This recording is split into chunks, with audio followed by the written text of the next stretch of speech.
بسم اللہ والحمدللہ والصلاة والسلام علی رسول اللہ وعلی آلہ واصحابہ وازواجہ ومن والہ، اما بعد۔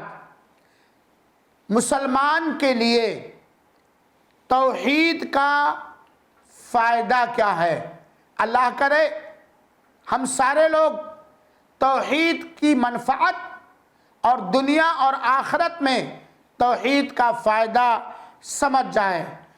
توحید کا فائدہ یہ ہے کہ دنیا میں توحید والوں ہی کو ہدایت ملے گی، امن ملے گا، اور آخرت میں توحید والوں ہی کو جنت ملے گی اور جہنم سے نجات اور آزادی میسر ہوگی۔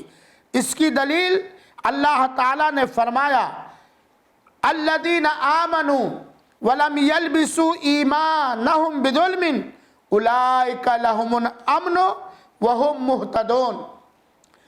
جو لوگ ایمان لائے اور اپنے ایمان کے ساتھ ظلم کو شامل نہیں کیا، انہی لوگوں کے لیے دنیا میں امن ہے اور یہی لوگ راہ راست پر ہیں، ہدایت پانے والے ہیں۔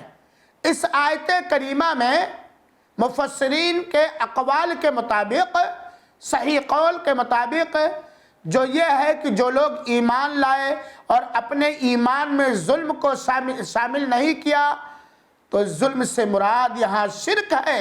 اللہ تعالی ہم سب کو محفوظ رکھے۔ اور اللہ کے رسول اکرم صلی اللہ علیہ وسلم نے فرمایا حق العباد علی اللہ اللہ یعذب من لا یشرک بہ شیئا۔ یہ متفق علیہ روایت ہے۔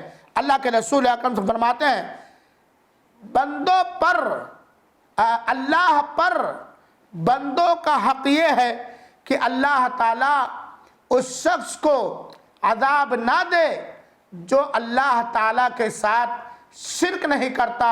اللہ تعالیٰ ہمیں توحید عطا فرمائے اور شرک سے تا حیات ہمیں محفوظ رکھے اور دور رکھے، آمین۔